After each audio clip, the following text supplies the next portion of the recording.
Fortino, and this is my audience.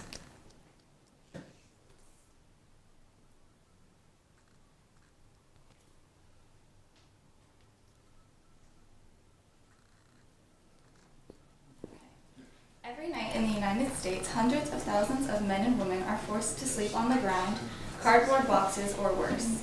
Here, they are not safe from dust, rain, or snow. They dig through trash cans to feed their starving bellies and fight off sickness without the help of any medication. Some of the homeless are people just like you and me, who are plagued with bad luck, while some of the others were plagued with a mental illness, making it impossible to function in a normal society without the help of therapy or drugs. These people aren't able to regularly brush their teeth, use the restroom whenever they want, and certainly don't have the luxury of showering. There are so many different ways that we can help, and handing out spare change isn't enough anymore. After recently spending time in San Francisco, which has the second highest homeless population rate in the United States, I decided to do some research on different ways I could help. Today, I'm going to give you the facts and challenge you to do more to help out our fellow human beings. To begin, I'm going to talk to you all about what might lead to someone living without a home. There are so many different factors and life circumstances leading to people losing their homes and families. Among one of the top reasons people are homeless is substance abuse. Substance abuse affects nearly half of all of those living on the streets.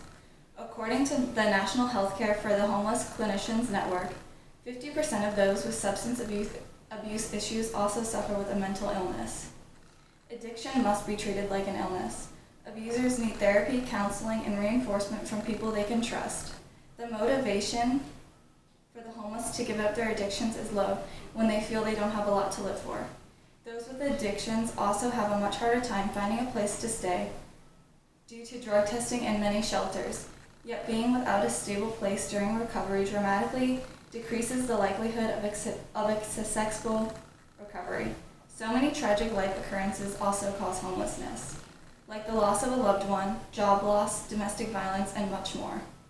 Divorce costs and the lowering of a family's total income can cause families to become homeless. For many, women leaving a violent relationship causes homelessness.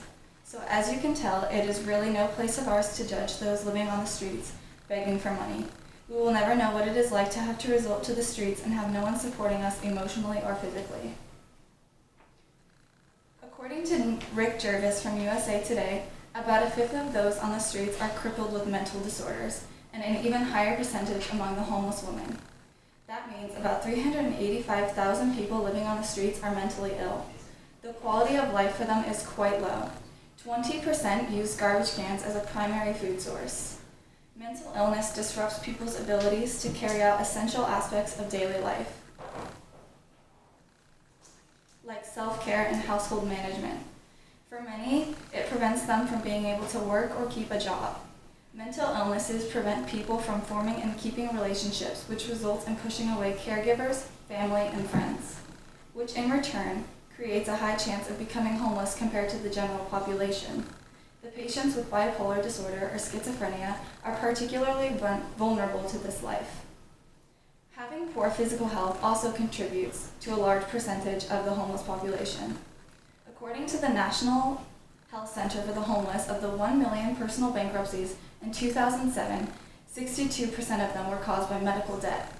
Injuries and illness start off as just a health problem, but will eventually lead to a work problem from missing too much time off work, exhaustion, and not being able to keep up a regular schedule.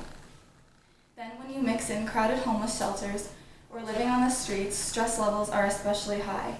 Diseases are spread so much faster, and there is harmful weather and malnutrition. Minor issues like cuts or common colds easily become a much larger problem in these kinds of environments. Another major concern with the homeless population is the amount of sexual abuse that goes on. While homeless children have high rates of emotional and behavioral problems, often from having witnessed abuse, according to the U.S. National Library of Medicine. With the exception of obesity, strokes, and cancer, homeless people are far more likely to suffer from every category of chronic health problems. After hearing the devastating facts regarding the homeless, I hope that you feel inspired to do something. There are so many small things that can help out the homeless tremendously, especially during cold winter months. The easiest and least expensive thing you could do is to dig through old clothes, mittens, and hats and find anything you do not use anymore. You could either drop them off at a shelter or simply go where you know some homeless hang out and pass them out yourself. Warm clothes and mittens can make these cold months so much more bearable to them, since they do not have the luxury of indoor heating. Shelters also ask people to donate books and games due to the limited access of libraries, which could help reduce boredom. After a couple days walking around San Francisco and handing out bits of change, my mom and I decided instead to make little care packages. Inside, we had sandwiches, toothpaste, brushes, socks, and soap. A great way you can help is to always keep these survival kits in your car with food that won't go bad. That way you don't have an excuse not to help out anyone in need. There are so many great places in Las Vegas that provide services for the homeless. The Las Vegas Rescue Mission accepts volunteers to help assisting serving the evening meals to the homeless. They need volunteers to help build hygiene kits to be distributed or to help distribute food and water and other items to those on the streets. They also are always collecting any items that you might want to donate. I hope now that you know the facts and different ways you can help, you won't turn a blind eye. A lot of us are a lot more fortunate than others, and I believe that it is our duty to help those who haven't been quite as lucky. And this is my audience.